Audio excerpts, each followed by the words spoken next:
تحقیق نے اس کو ذکر کیا کہ عوف ابن مالک رضی اللہ تعالیٰ عنہ سے روایت ہے، وہ کہتے ہیں قال اتیت النبی صلی اللہ علیہ وسلم فی غزوۃ تبوک، میں رسول اللہ نبی صلی اللہ علیہ وسلم کے پاس تبوک کے غزوے میں آیا، آپ کے پاس آیا کس دوران؟ غزوہ تبوک کے بیچ میں۔ وَهُوَ فِي قُبَّةٍ مِّنْ أَدَمٍ، آپ چمڑے کے ایک قبے کے اندر موجود تھے، تشریف فرما تھے۔ فقال، آپ نے کہا اعدد ستن بین یدئی الساعۃ، کہ قیامت کے سامنے یعنی قیامت سے پہلے 6 چیزوں کو گن لو۔ اب یہاں قیامت سے پہلے گویا آپ جس وقت سے بیان کر رہے ہیں اس وقت سے قیامت کے درمیان، اگر اس طریقے سے دیکھا جائے تو اتنی نشانیاں اور اتنی علامات اور اشراط، پیشین گوئیاں، خبریں اس ضمن میں فتنوں کی شکل میں، نشانیوں کی شکل میں، علامات قیامت کی شکل میں آپ نے بیان کیا ہے کہ اس پر اہل علم نے، محققین اور محدثین نے مستقل کتابیں لکھی، وہ کتابیں بھری پڑی ہے رسول اللہ صلی اللہ علیہ وسلم کے معجزات اور آپ کی پیش گوئیوں اور خبروں پر سے بھری ہوئی، جو ضعیف اور موضوع کی بات نہیں کرتا، صحیح روایتوں پر مشتمل۔ چنانچہ یہاں آپ نے اس حدیث میں 6 چیزوں کا ذکر کیا۔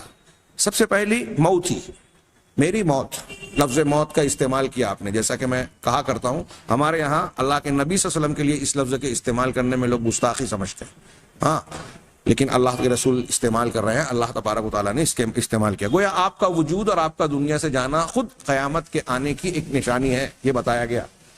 تو آپ نے اپنی موت کا تذکرہ کیا۔ ثم فتح بیت المقدس، پھر بیت المقدس کی فتح، یہ اہل کتاب کے زیر دست نگر تھا، زیر نگرانی تھا، ان کے قبضے میں تھا۔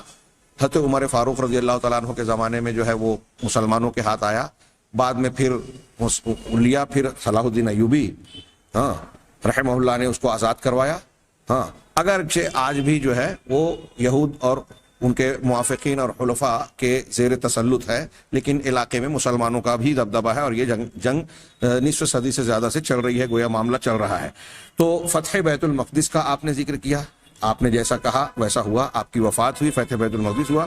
ثم موتان یاخذ فیکم کقعاص الغنم، پھر موتان، اس کے کئی معنی بیان کیے گئے ہیں۔ بعض شارحین نے کہا اس سے مراد موت ہے، کثرت سے موت کا واقع ہونا، ہاں، اور لغت میں ایک معنی اس کا دیا ہے کہ حیوانات میں پھیلنے والی وبائی بیماری۔ تو کچھ بیماری، وبائی بیماری ہوگی جو تم کو اس طرح سے پکڑ لے گی یا اس طرح پھیلے گی جیسے بکریوں کے ریوڑ میں وہ بیماری پھیلتی ہے، قعاص کہتے ہیں ایک سینے کی بیماری کو، اور بعض لوگوں نے کہا کہ ایک بیماری ہوتی ہے جس میں پہلے اچانک یہ بیماری کی علامت ظاہر ہوتی ہے کہ قے ہوتی ہے اور اس کے بعد اچانک موت ہو جاتی ہے۔ ہاں، تو یہ وبائیں بھی پھیلی، آپ نے طاعون کے وبا اور پھر دوسری وباؤں سے متعلق تفصیلی حدیث بیان کی۔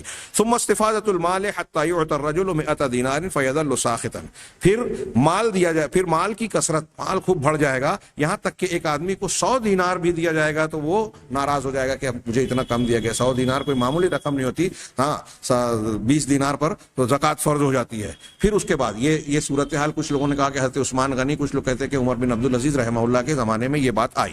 آگے میں اس حدیث کو پورا کر دوں۔ ثم فتنۃ لا يبقى بيت من العرب الا دخلته، پھر ایک فتنہ، عرب کا کوئی گھر ایسا نہیں ہوگا جو اس سے بچ جائے، ہر ایک میں یہ فتنہ داخل ہوگا۔ بہت سارے فتنے آئے اس طرح کے۔ ثم هدنة تكون بينكم وبين بني الاصفر، پھر ایک صلح کی بات ہوگی، مصالحت کی، جو تمہارے اور بنو الاصفر یعنی رومیوں کے درمیان ہوگی۔ فيغدرون، وہ رومی جو ہے وہ غدر کریں گے، وعدہ خلافی کریں گے۔ یاتونکم تحت 80 غایہ، پھر وہ 80 جھنڈوں کے نیچے آئیں گے۔ تحت کل غایۃ 12 الفا، ہر جھنڈے کے نیچے جو ہے 12,000 لوگ ہوں گے، سپاہی ہوں گے۔ کہتے ہیں کہ یہ قرب قیامت میں ہوگا۔ کچھ لوگ اور اس کے انطباق کے سلسلے میں جو ہے الگ الگ تشریحات کرتے ہیں۔ تو یہ وہ پیشین گوئیاں ہیں جو 6 چیزوں کی شکل میں جناب محمد رسول اللہ صلی اللہ علیہ وسلم نے بیان فرمائی۔ ایسی اور بھی حدیثیں انشاءاللہ ہم آگے دیکھیں گے اور یہ جانیں گے کہ اللہ کے نبی صلی اللہ علیہ وسلم، پیغمبر کے سچے رسول ہونے کی یہ علامتیں بھی بھرپور انداز میں دنیا کے سامنے موجود ہے کہ آپ نے جیسا کہا تھا ویسا ہی ہوتا جا رہا ہے۔ اللہ تبارک تعالی ہمیں صحیح ایمان اور صحیح عمل کی توفیق دے۔ وآخر دعوانا ان الحمد للہ رب العالمین۔